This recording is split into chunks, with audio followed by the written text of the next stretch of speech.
Hello and thank you for joining OBN Horn of Africa. This is a special edition.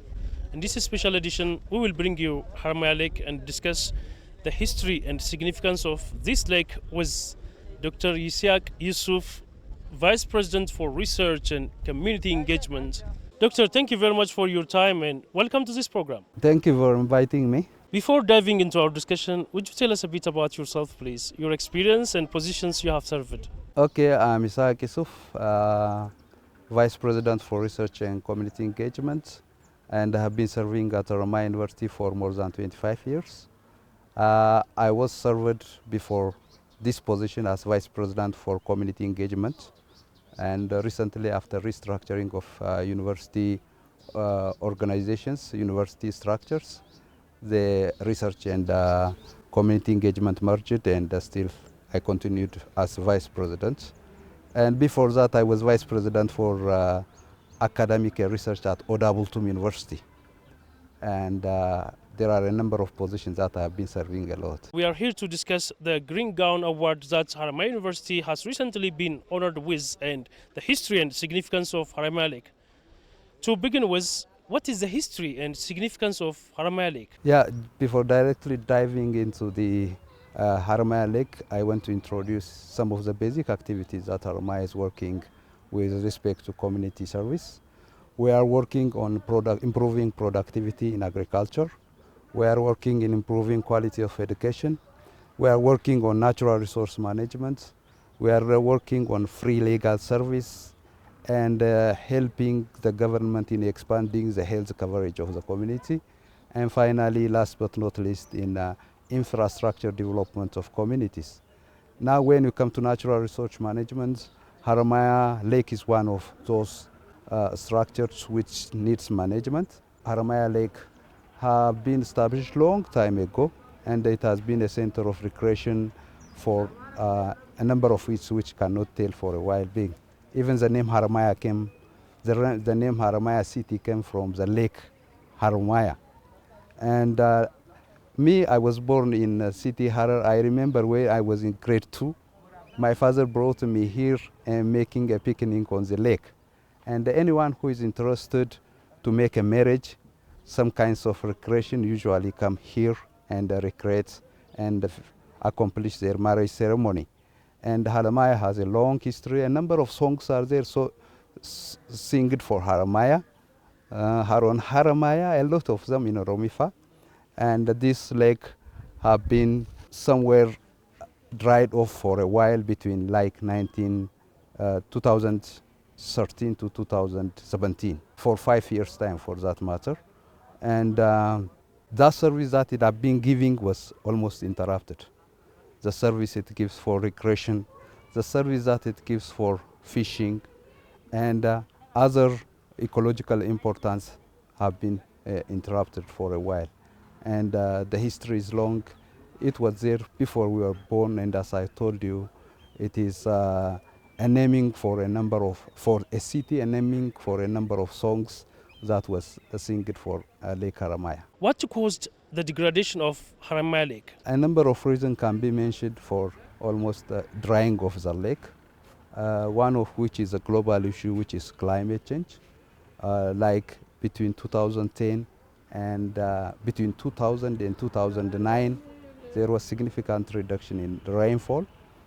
Besides that, Haramaya region is known for small plots of land for crop production. People are cultivating the boundaries, midstream and upstream of the lake. And usually the source of this lake is a stream from the ground and a runoff from upstream down. And since farmers started cultivating the upper parts of the watershed and the middle part of the watershed, and the possibilities of increasing soil silt to the stream, to the lake has increased, which possibly closed the stream to produce more water to the lake. Besides that, Haramaya Lake has been serving as a source of water for the city of Harar for about 70 years. That is somewhere in 1960s. the population of Harar city is about 20,000. Now, still serving as a source of water, drinking water for for Harar city, the population is about 300,000. The same lake is used for water purpose. Besides that, organizations like Harar Brewery Factory and Amaresa Edible Oil Factory use the same water for a while. Particularly, it was dry before it was dry up. Harar Brewery Factory and the Amaresa Edible Oil Factory has digged a well in area called Finkele, the underground of which is the water level of the underground of which is attached with the Haramaya Lake. And after using for some times, Harar Brewery Factory has dug its own well around Harar and relatively reduced the amounts of water that is pumped to the factories. And possibly the contribution of pumping of water for human consumption to Haramaya, Awadai and Harar, it contributes so for the disappearance of the lake, and possibly the contribution of pumping of water to brewery factory and Harar edible oil factory contributed. And besides that, as I already said, the climate change is there, the reduction in rainfall between 2000 and 2009 is there, and the land coverage was not as such good also.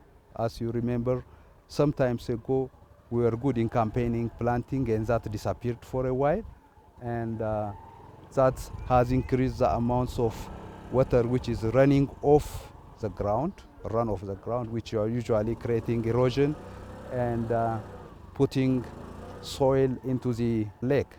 And this all has contributed to the disappearance of Lake Haramaya. What initiatives were in place to restore the Haramaya Lake? There are things that we have been done for a long time, like the land cover. We selected some areas and we start covering the land.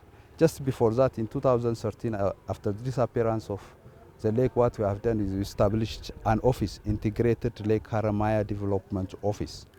And that office was coordinating a lot of activities, one of which was plantation campaign around the watersheds. What we have done is, after the establishment of this office, we recruited a number of workers, and besides that, we selected some mountain highlands where people are not cultivating crops around this watershed. And we selected them, we recruited a guard over them, and annually we plant 200,000 to 500,000 plants on those selected areas, particularly 7 to 9 mountainous areas in this area, in which the water is leading down to the Lake Haramaya. And those areas, as I've already told you, we planted a number of plants, we guarded them, we almost secured them from livestock destruction, from human destruction, and then the increase in the plantation has helped the incorporation of the water into the groundwater. And that runoff, which is running to the lake, which is a cause of erosion, which is pushing more soil to the lake, have reduced. We developed a number of check dams, which keep away the soil, the silt running down to the lakes. And besides that, awareness of the community was one of the issues. It was not difficult to aware the community because they have seen by their own eyes that this lake has dried up and there is a possibility of being drying. And a number of physical activities like developing check dam around eroded areas were some of the activities, and biological activities such as plantation of mountainous areas which is not for crop cultivation are one of the issues. And besides that, awareness of the community has played a great role. And this all is organized by an office which is established solely for such purpose, for this purpose. That is Integrated Lake Haramaya Water Development Office. Who were the key players in the restoration of this Haramaya Lake? The community is one of the key players. And as I've told you, we established an office which served this purpose, and we established a nursery specifically serving this purpose. We have 2 nurseries at our institute. One is serving for the university purpose, and the other is serving exclusively for production of seedling to plantation of these areas. And we usually create a kind of campaign, and it is a community which contribute a lot in plantation. Like as I've already told you, we recently, these past years, we are planting about 500,000 trees on these highlands, 7 to 9 highlands. And the community, we create a kind of campaign, create awareness, and then the communities are there helping us planting it. No doubt the community needs a coordinator. The coordinators are Bureau of Natural Resource Management at Haramaya at Warada level, Bureau of Agriculture at Warada level, and a number of management bodies of Haramaya has contributed a lot. Besides that, a regional office at Oromia, livestock, and agricultural bureaus are there who have been supporting us a lot, and different NGOs were also helped us in implementation of these programs. What challenges have you faced in revival efforts? The first challenge we faced was people were expecting to revive the lake in a year or 2 years of period, in a very short period of time. Destruction of natural resource is easy, we can do it in 1 month, but regaining back is difficult. It took us almost 5 to 10 years to revive these lakes. And then when we established this office, and when start these activities, people were expecting the lake to revive in 2 years' time, in 1 year's time, and then some of them start give up and then say as if something that cannot be achievable. And the other thing is, as I've already said, land is very scarce in Hararge region. If you take the land holding of individual, it's about 0.25 hectares. And now people are pushing towards the boundaries of the lake in plantation, and the people are pushing toward the tributaries which are leading to the Lake Haramaya in cropping and the plantation, and those upstreams also where the source of the water, people started planting, cropping, and this was one of the issues that we have to change the mind of the community. And we did a lot, and it was good that the community was easily convinced and finally come up with these revival issues. And these are some of the main challenges. And relatively, some of the cities have developed on their wells, like Harar, and relatively the burden which is found on this has reduced. Otherwise, the same water is used for Harar, Awadai, and Haramaya. Harar has also digged out some other source of water from Dredoa, and that was some of the challenge we faced, and relatively come up with a solution. What measurable outcomes have emerged from the restoration of this lake? Measurable output of the lake is, like as I've already said, we were involved in plantation of mountainous areas for the past 10 years. Recently we've evaluated using satellite image the revival of these forests in these mountains, and we found that on average about 3 to 5 of our mountains, like 78% of the land coverage has improved on the mountain which were solely kept by us and planting every year. And besides that, we started measuring the amounts of water that we have in Lake Haramaya. In 2013 it was dry, and 2017, 2020, 21 to 3, 4 up to 24. Particularly if you take in 2020, we measured the amounts of water that we have. It was about 6.5 million metric cubes. And 2021, 6.7 million metric cubes. 2022, 6.89 million metric cubes. And nowadays, these amounts of water we have is about like 8 million metric cubes. It has significantly increased.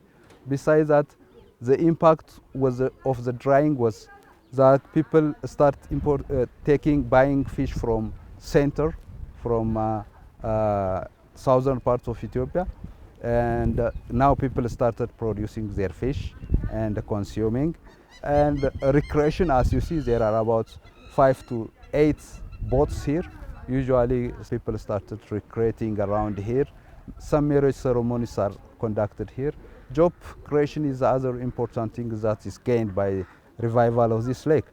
And these boats, 5 to 8 boats, are creating jobs. We have about 13 to 15 organized use around this lake, and it has been serving as a good source for job creation. What are the next steps for sustaining Haramaya Lake? We have already started. The plantation will go on because the more plants you plant in land areas, the more water go down into the groundwater, and that will increase the streams down in the lake or around the lakes.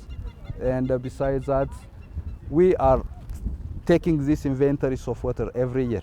That inventory of water will continue, and we try to determine the exact amounts of water that we have, and then we try to develop water utilization policies in the future, so that, because you cannot completely stop people from using water, rather you have to think of a way where the water can sustainably exist without being degraded or used unnecessarily by individuals.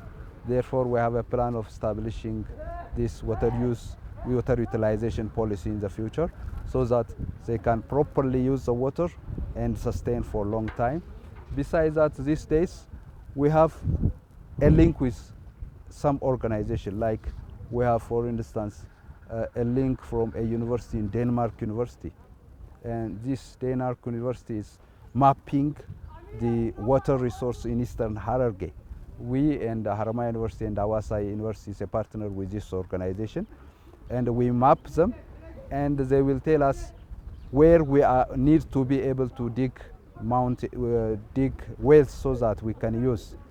And besides that, recharging the water resource is the other option. Okay, those water which usually run off on the ground needs to be recharged into the water under the ground, and this can be through plantation or creating some other means, scientific means out there, where we are able to recharge the groundwater. And besides that, we are, since, as I already said, we cannot avoid the use of water by societies around. Rather, we create some policies and rules and guidelines for the use. Besides them, we try to improve the efficiencies of water utilization with the farmers.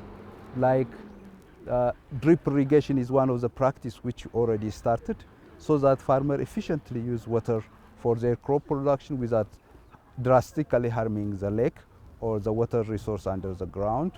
And a lot of activities are planned, and these are some of the things that needs mentioning.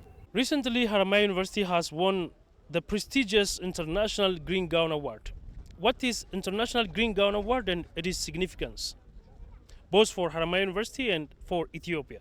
International Green Gown Award started in 2004, and it was coordinated by International Universities and College Association, which is supported by UN Environmental Program, Alliance Francaise, international investment groups, and a number of more than 8 big international organizations are there which are supporting it.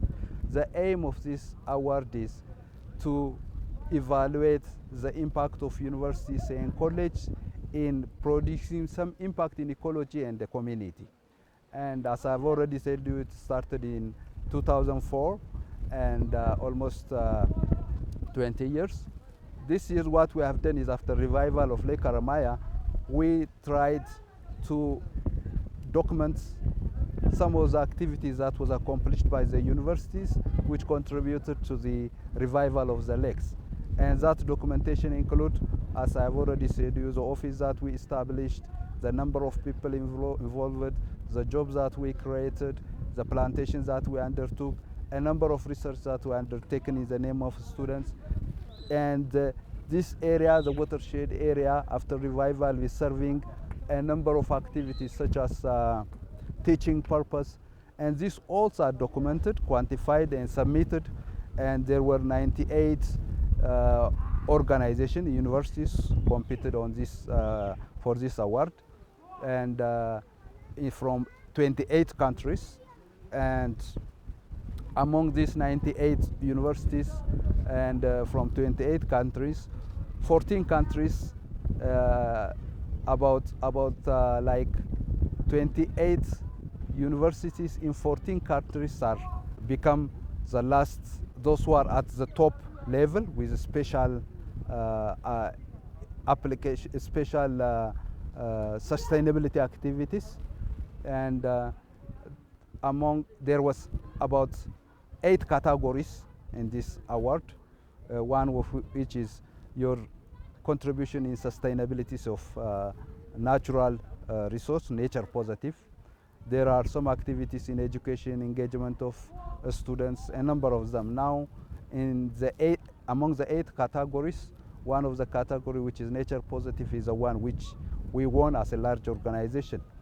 And its overall importance is evaluating the impact of the universities in sustaining ecology and community activities. Normally, universities are expected to create some kinds of impact in the communities and in the ecosystem. And usually there is no good practice with us in documenting our activities and seeing back what we have done and the impact that we produce in the community. And its importance is like we are among the 28 universities in Ethiopia which produces an impact in ecology and the communities. And we have got a confidence to continue our program, because normally, as we all know, universities are expected to create impact in communities and ecology, particularly in the teaching that we teach should serve the community and the ecology. The research that we do should solve the problem of community and ecology, and the community should be our goal, our target. And then if you are evaluated based on the impact that we produce in community, impact that we produce in ecology, it is something that tells you how you are moving, how you have to direct yourself, if there are weaknesses, how to correct, and finally reaching your goal, that is serving the community and the ecology. And it gives us a confidence to continue and to be considered as one of the best exemplaries who have produced impact in community and the ecology, and it gives us a lot of confidence to continue our job further. What actions led to Haramaya University winning this award? We have formed an office which is specifically serving this purpose after the disappearance of the Lake Haramaya. And that office created a number of jobs for the communities. And we established a nursery specifically serving land coverage on the watershed areas of the Lake Haramaya. And we were planting like 200 to 500 seedling every year. And besides that, a number of researches have been conducted in this lake, and it was becoming an exemplary to a number of individuals, organizations from different areas. Teaching activities are there, and the evaluation in general is the activities that we have taken, the purpose, the teaching purpose itself, the research purpose itself, the strengths of linkage you create with the community. As I've already told you, this 200 to 500 plantation cannot be accomplished by the community in the university. Almost 98% of plantation was accomplished by community in a kind of campaign, creating such campaigns for plantation, creating such campaigns for clearing of the environment. These all were evaluated and put us as a university which create an impact in community and ecology. Do you think that you have promoted Haramaya Lake enough? No, we didn't promote it enough, but we have been doing a lot. We and the office which is responsible for this lake at Warada level have been working a lot to promote these issues, some of which is the main media streams that like you people who have been showing what Haramaya is, how Haramaya is. The other is social medias that we have. If you go to our Facebook, you have a number of information at least every 2 other weeks about Lake Haramayas, and we have a plan of developing an application for community tourism, one of which is in the category of Haramaya, even though it refers to some other places. And a number of activities are expected from us, but as an institute, as a university, we have trying to promote it, and the promotion also, the promotion that is made by you people, the medias contribute a lot, and we ask all stakeholders help us in promoting this for further benefit of the community. With regard to the Green Legacy Initiative, Ethiopian government is dedicated to and working on climate change.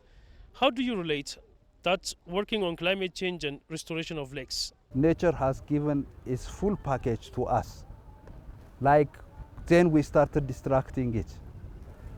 A number of trees are there before. Even we used to collect some fruits from tree and eat them without buying at a lower price.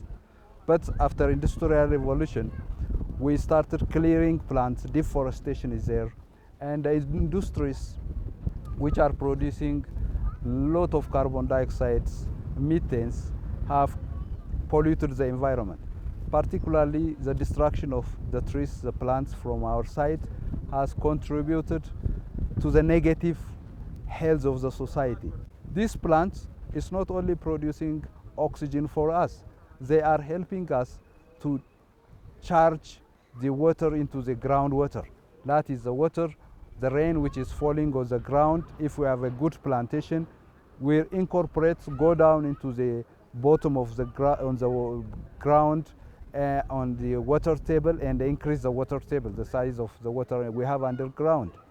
And if we distract them, that water which is falling from the rain will run off, create some kinds of runoff, which erodes the soil and put those silts in this lake and blinding the streams.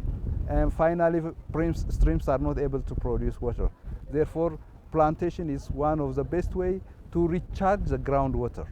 And the greenery legacy, which is taking place nowadays, will contribute a lot in this recharging our groundwater, so that the water which is falling on the ground will simply will not run off and erode the soil and move the soil to areas which is low and blind those streams.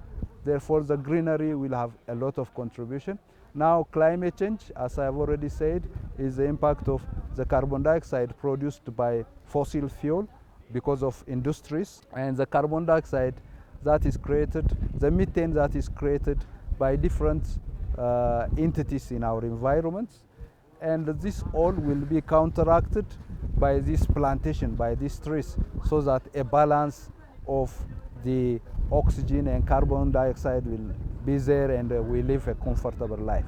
And it has a lot of contribution. Dr. Yishak Yousuf, Vice President for Research and Community Engagement, thank you for your precious time. Thank you very much. I am Fantam Belete producing this program. Thank you for watching, and stay connected with other programs of OBN, Horn of Africa.